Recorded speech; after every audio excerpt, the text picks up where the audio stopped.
I resided on a rural property with my elder relatives. My parents had asked me to leave, and I lacked the funds for apartment rental, so they permitted me to stay for a reduced cost. I occupied a room on the ground floor. The scent associated with older individuals was notably stronger within this space. It was filled with my grandmother's religious items. I had to contend with a substantial sculpture of a figure watching over me while I slept. Odd occurrences didn't really commence until my second week residing there. I returned home from my employment at a small market in the settlement, and by then darkness had fallen. As I was unlocking the main entrance, I detected sounds of movement out in the cultivated land. I presumed it was someone attempting to pilfer my grandfather's yield.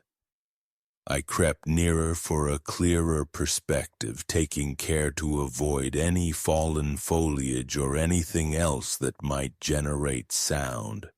There was indeed someone amidst the crops, but they were moving on all fours as if attempting to remain unseen.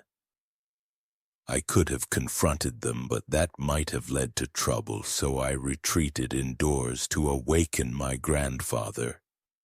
He rushed outside, bellowing like a crazed person, clutching his hunting weapon.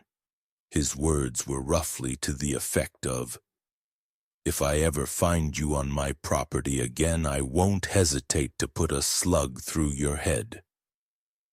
That seemed more than sufficient to deter anyone from the grounds, but the subsequent evening, while I was sleeping, events grew stranger.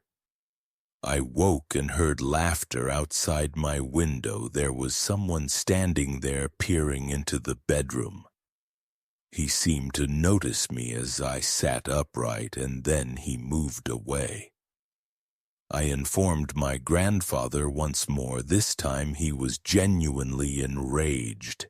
He stormed to his storage area, retrieved his shotgun, and strode towards the main door with me trailing right behind him. On this occasion, as he opened the door, something instantly seized hold of his leg, causing him to lose balance. I leaped onto the aggressor, taking him down easily as he was already in a stooped posture. My grandfather managed to regain his feet, grabbing his weapon and aiming it at the fellow. I contacted the local police while grandfather held the man at gunpoint. Suddenly, while on the phone, I heard a shriek. It was my grandfather. I dropped the handset, nearly tearful, fearing the worst had occurred. I reached the entrance platform, and Grandpa was on the ground, clutching his nose. He was bleeding. Someone else had approached, shoved him down, and struck him on the nose before making off. I regretted not having pursued those deviants with a gun.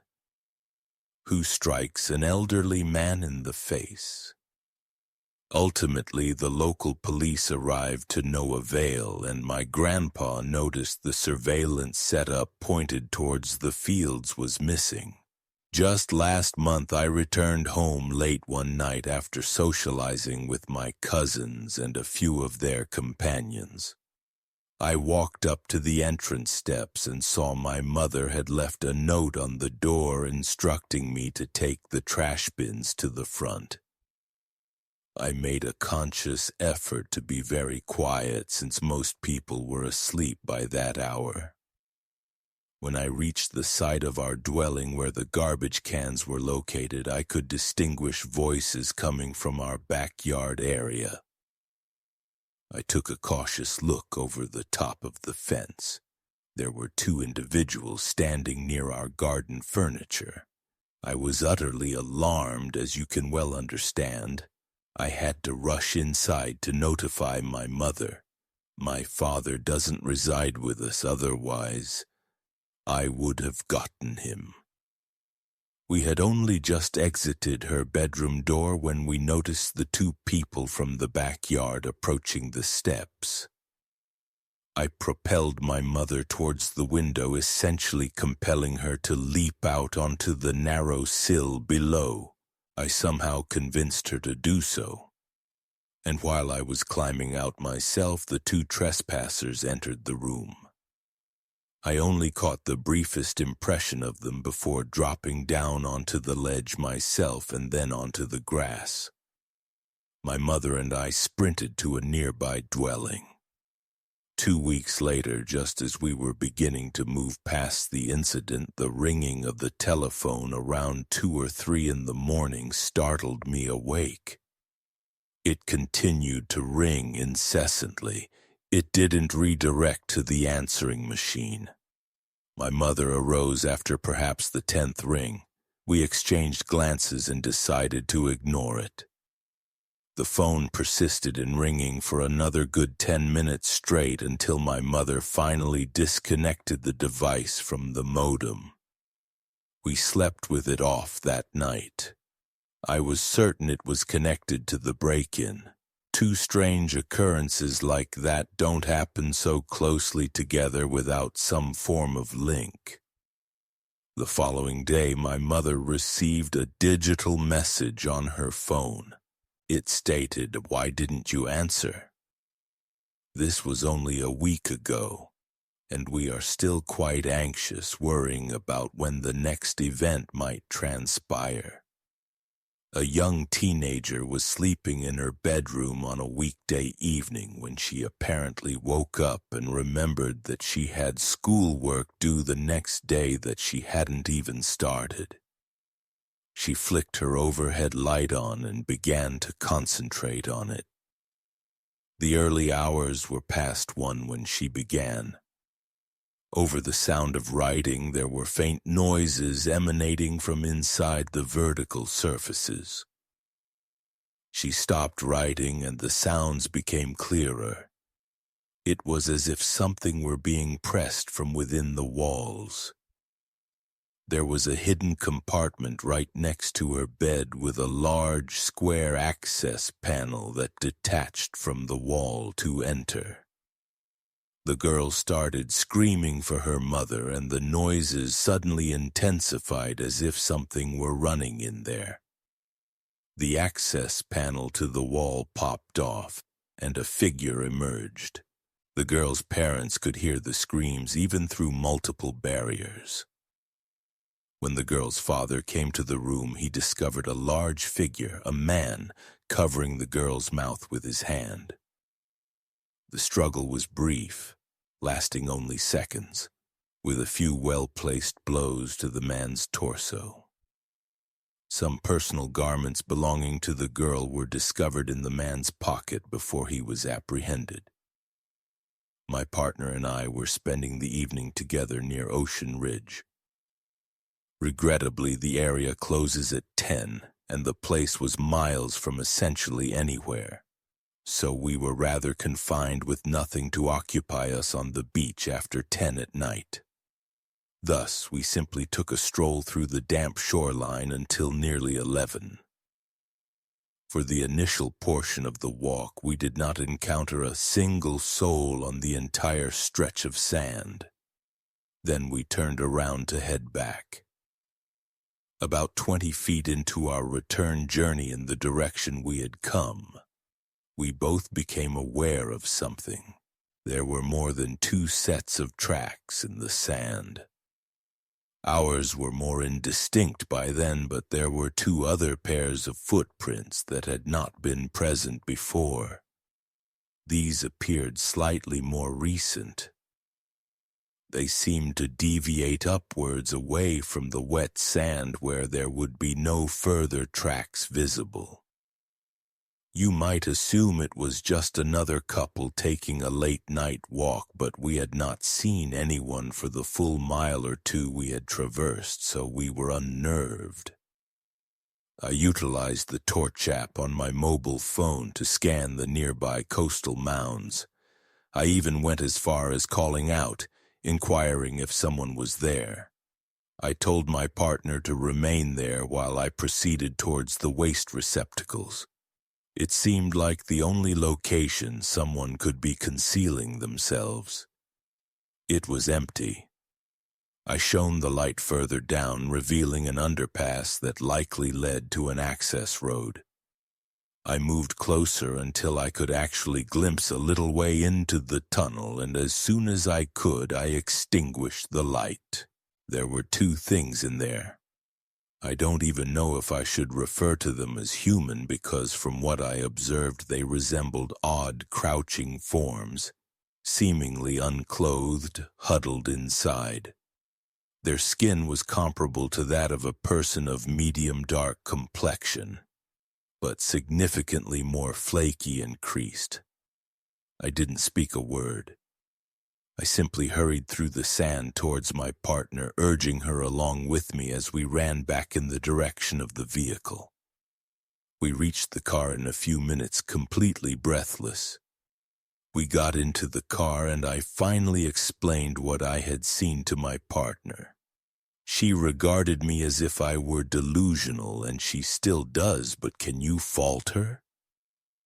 I'm sure you aren't even treating this seriously.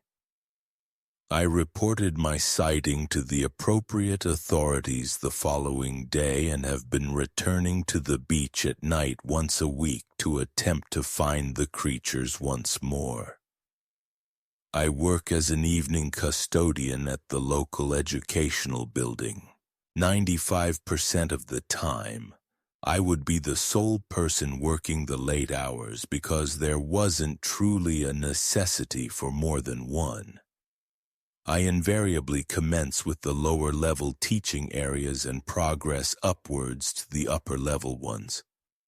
Common areas like the refectory, sports hall, auditorium, and medical room were the responsibilities of the morning and afternoon crews. So since I was always alone, I would frequently have a music player positioned around the corridors playing loud tunes just as I did on this particular night. The upper story of the building was shaped like a partial circuit rather than a complete loop, so to reach the other side there was only one route. I was cleaning the floor in one of the history lecture rooms when I noticed from all the way across the other side of the structure that the illumination to one of the teaching areas came on. I don't mean it had been left illuminated. I always turned off the lights to every space I wasn't occupying. I mean the lights were activated. I stood there with a feeling of unease spreading through my body. There was someone moving towards the window. They paused and gazed directly towards me through the glass. It was the most unsettling sight I had ever witnessed. I didn't know what course of action to take. Confront them, flee, contact the police? I moved nearer to the window. It was someone who appeared middle-aged. He had dark hair, and I could discern some facial hair.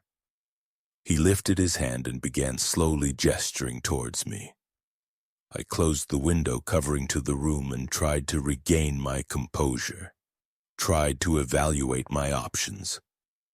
When I raised the blinds back up, the light from the room across the building was off. My heart reverted to a state of alarm. He was undoubtedly heading towards this teaching area right then. The option to flee seemed the best. And so I did. I ran down the stairwell and exited via a rear emergency exit of the building, not giving a second thought about anything but myself and my safety. Surveillance footage later showed that at some point during the night, the man appeared from the lowest level of the building and began wandering around. Getting a closer look at his face, I could see just how disquieting it made me feel. He was a man with an unsettling appearance.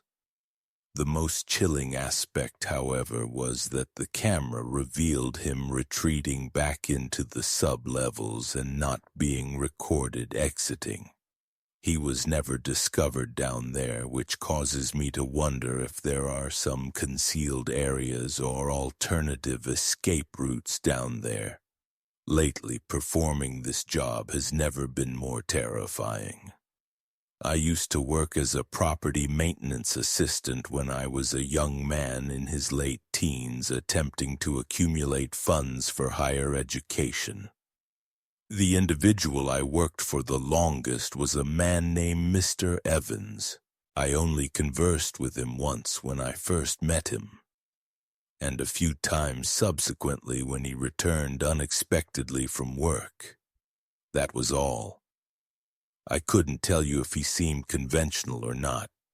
He did have a very strict instruction, though, not to enter his basement. He even placed a prominent notice on the door. The curiosity gnawed at me, but I did my utmost not to sneak any peeks.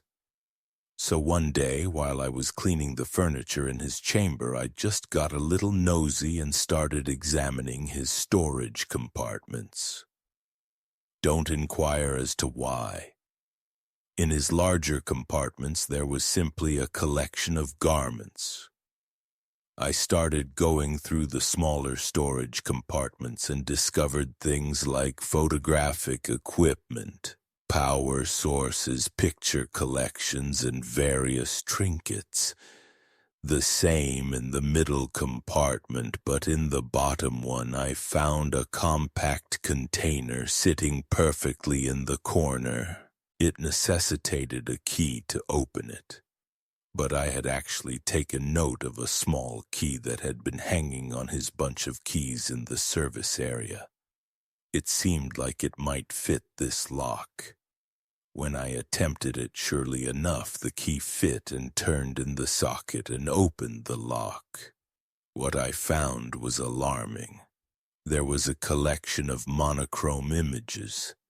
The initial ones were just views of the property, but then eventually I was present in the images in every single room of the dwelling, including the washroom. The most disturbing picture was a single vibrant photograph that stood out from the rest.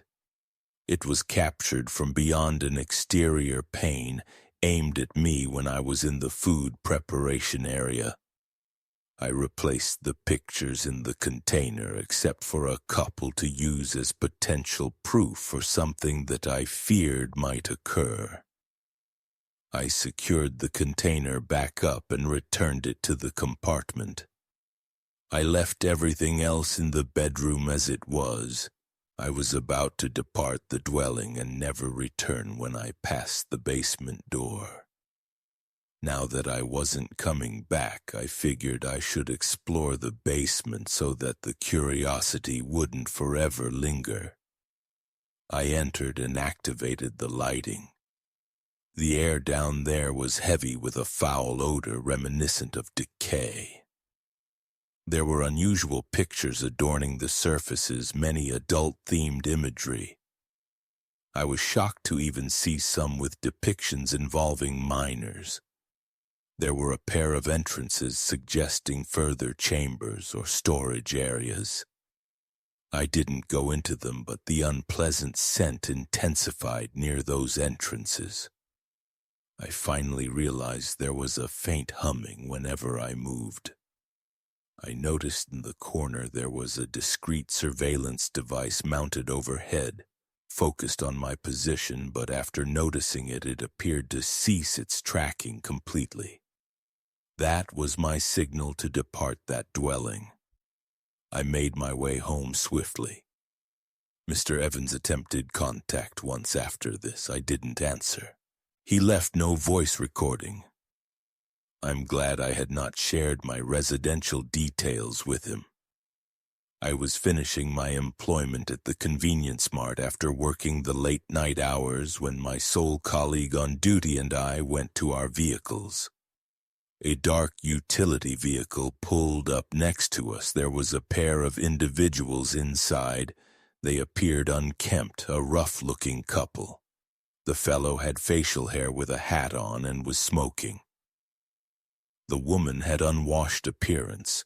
Then again her whole face seemed grimy.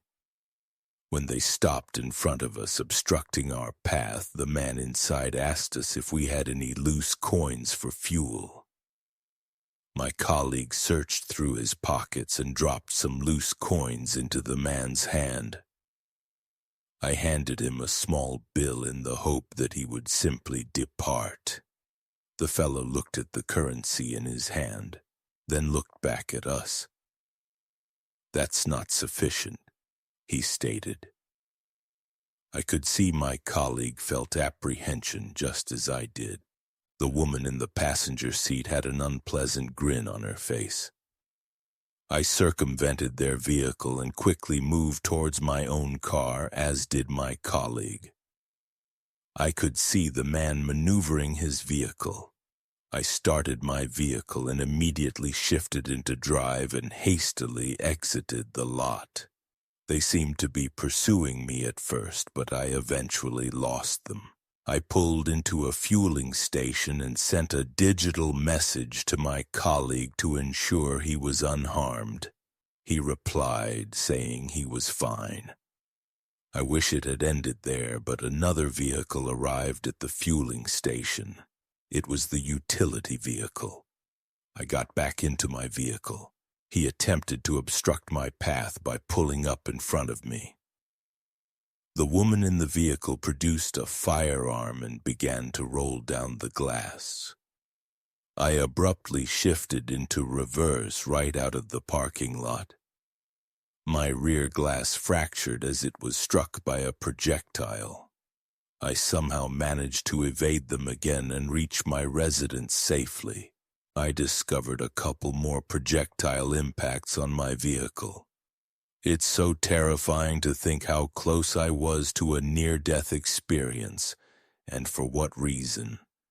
Regrettably, there are so many troubled individuals in this existence. My friend Mark, my half-sister's cousin, and I were 18 at the time. We decided to go exploring in the disused sanitarium in our town. It was late into the night. There were no cars on the road, so it was probably after the very early hours. Mark was driving. We both brought our recording devices in hopes of catching some interesting footage. Social video platforms were relatively new back then, and urban exploration was popular online for videos. So we thought it would be cool. We had to crawl under a breach in the perimeter barrier that someone else had created. We both brought along torches, of course. We got in through one of the damaged openings. There were a few boards on the floor by the window that had once been fastened against the window to prevent anyone from entering. We began our search. Both torches illuminated, along with Mark's camera, which had low-light recording capabilities. There was nothing but shattered debris and defacement everywhere. There were a few fractures and gaps in the timber flooring that led to a dark void beneath. We didn't venture to illuminate the depths down there. We both exchanged nervous jokes, but I was extremely uneasy in there, and I knew he was too. The site was vast. We ended up in a compact chamber containing an examination chair and associated gear. It was strangely unsettling. The most unsettling location on the upper level, however, was the washroom facility. When we were in there, we heard a persistent audible dripping coming from one of the cubicles. When we tried to open it, it was secured. The gap at the base was insufficient to crawl through, so we just departed that area quickly, very unnerved. Behind one door, we found a stairwell providing access to different levels. We wanted the video to be as spooky as possible, so of course, like two young men would, we descended. There was a different network of corridors below, much more unnerving being beneath the surface. There was a display panel on the wall with a bunch of aged images and press clippings on it. Mark and I were checking that out when a sharp, resonant impact came from down the hall. We aimed our beams towards that direction just in time to see what we were sure was a glimpse of a head retreating from the corridor into an adjacent space. Mark cried out in alarm as we ran back in the direction we came. Now I would have just thought it was a stray individual or something, but as we were ascending the stairs heavily, a level just beneath us, we could hear the sound of pursuit. At this point I was also shouting. The terror of being the rear person was intense. I felt that at any moment I would be seized from the rear and pulled down the steps. But we reached the central area and down to the entry point window that we entered from. We made it outside and could overhear through the window the access door to the stairwell opening from down the hall. We got to Mark's vehicle as fast as we could and drove away without hesitation. We were newlyweds that had just moved into a recently acquired dwelling. We had a chamber on the main level. The dwelling had an upper story, an intermediate level, and a study without a cellar. At night we started hearing unusual sounds emanating from beneath us. I looked beneath the sleeping area. Nothing was there. The sound seemed to be originating from below the flooring, but the dwelling didn't have a basement, so it was perplexing. We started to notice alterations upon waking, like particular doorways were ajar that we were sure had been shut the previous night. My partner's wardrobe door always seemed to be open. We made sure to ensure all exterior panes were secured one night, just to make sure it wasn't some kind of air current. The doors were all open the next morning. We had decided that it had reached a limit. The next night we both remained awake, observing and waiting. The noises coming from below were more pronounced than ever. Sounds like objects being moved, faint vocal sounds. I went down to the study and listened intently against the vertical surface, listening for where the sound might be coming from. It was coming from within the partition I was against, but a little lower beneath the study area. I returned to my partner. I told her we had to remain vigilant for as long as possible and see what transpires. We stayed up until past 2 a.m.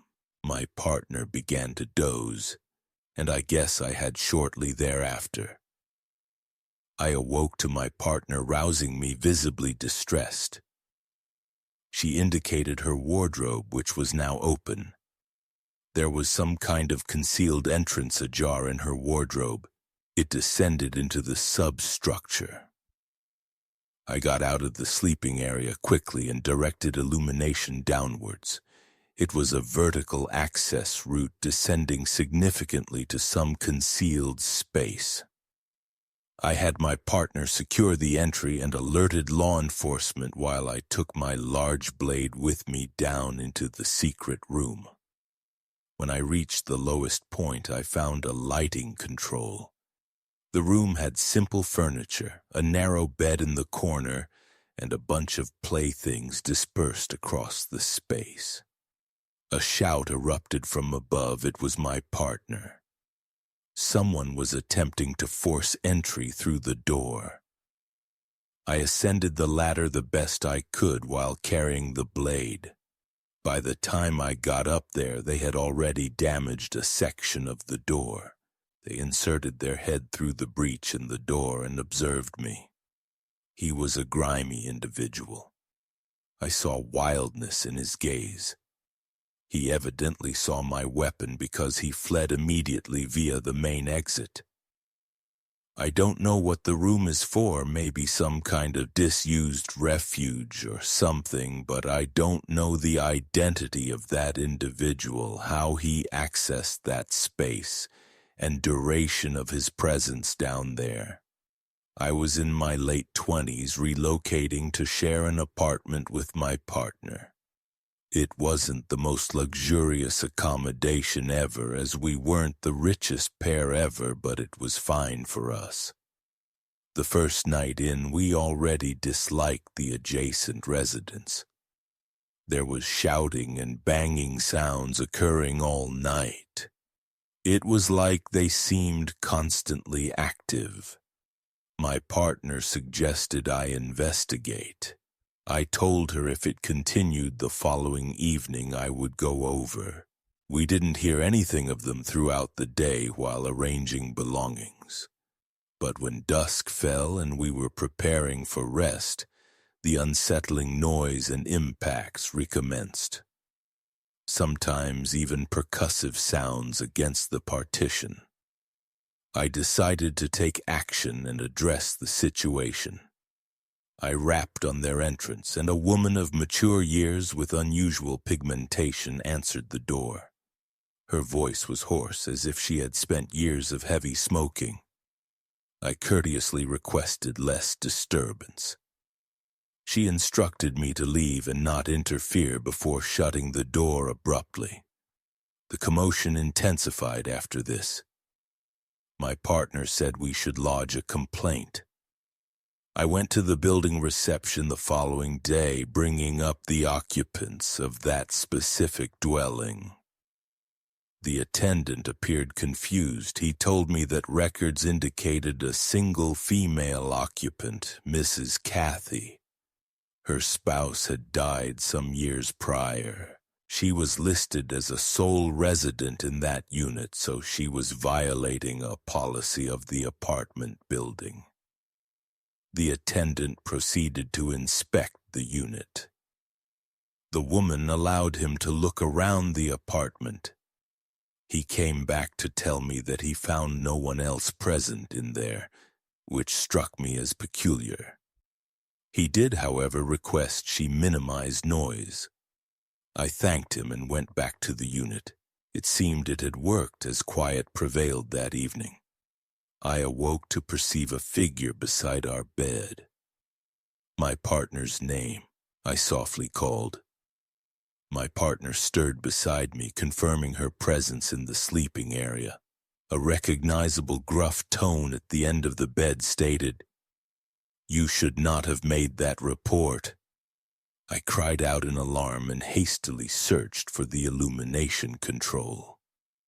My partner's cries intensified. By the time I activated the bedside light, the figure had vanished. I quickly put on footwear and rushed into the corridor, still in sleepwear, searching for the woman. Her unit entrance was ajar, but she was not present inside. How could she have departed so swiftly? No further disturbance from Kathy occurred for a full 7 days. Before one night, there were several distinct forceful impacts against the partition on our walls, not muffled bangs like the previous noises. These were deliberate percussive signals meant to get our attention. We relocated the following day.